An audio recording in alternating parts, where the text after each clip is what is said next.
নমস্কার।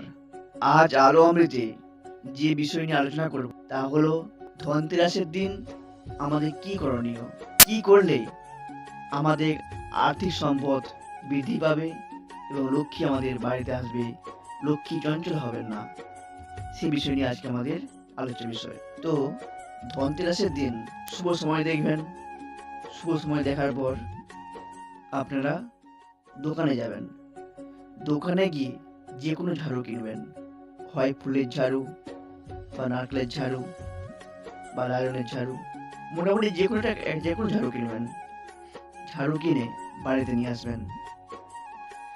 বাড়িতে নিয়ে এসে সন্ধেবেলা যখন সন্ধ্যের প্রদীপ দেখাবেন এবং সন্ধ্যের প্রদীপ দেখানোর পর ঠাকুরের সামনে লাল কাপড়, রুমাল সাইজেরই হবে, লাল কাপড় বা লাল শালু রাখবেন, পাতিবেন, কাপড়টাকে পাতিবেন। তার উপর ঝাড়ু রাখিবেন। তার উপর ভারতীয় প্রচলিত মুদ্রা ১ টাকা, ২ টাকা, ৫ টাকা, ১০ টাকা যে কোনো একটা মুদ্রা রাখিবেন। কিন্তু রূপোর মুদ্রা হলে ভালো হয়। রূপোর মুদ্রা না পেলে এই মুদ্রাগুলো রাখিবেন। যে কোনো একটা রাখিবেন। তার উপর আতপ তুল্য অর্থাৎ আতপ চাল দেবেন এবং একটি ফুল দেবেন।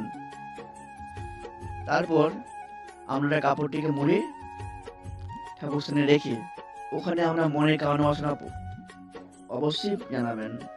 তারপর আপনারা একদিন পর ঝাড়ুটাকে ব্যবহার করতে শুরু করবেন।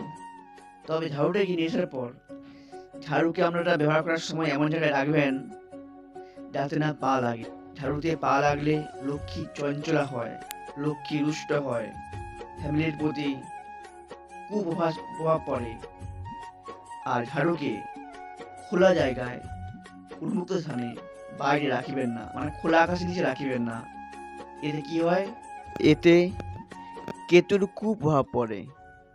আরেকটা বিষয়, ঝাড়ুকে কখনো দান করিয়ে রাখবেন না। ঝাড়ুকে রাখিবেন মাটির উপর শুয়ে রাখিবেন, শশা শুয়ে রাখি। তো ঝাড়ুকে এমন জায়গায় রাখিবেন বাইরে থেকে কোনো অচেনা ব্যক্তি বা অতিথি আসলে যেন না ঝাড়ুটাকে দেখতে পায়। ঝাড়ুকে সরিয়ে রাখবেন। ধনতেরাসের দিন আমরা এই কাজটি করুন, দেখবেন এই ছোট্ট বিষয়টি, ছোট্ট টোটকা আমাদের অবশ্যই কাজে আসবে।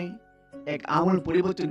অনেকে বিশ্বাস করবেন না, কিন্তু আমি বলছি এই কাজগুলো করলে আপনার জীবনে আর্থিক কষ্ট দূর হবে এবং ধনবৃদ্ধি পাবে। তো আপনারা এরকম ধরনের আরো নতুন নতুন বিষয়ে আলোচনা পেতে আমাদের চ্যানেলটিকে অবশ্যই সাবস্ক্রাইব করুন।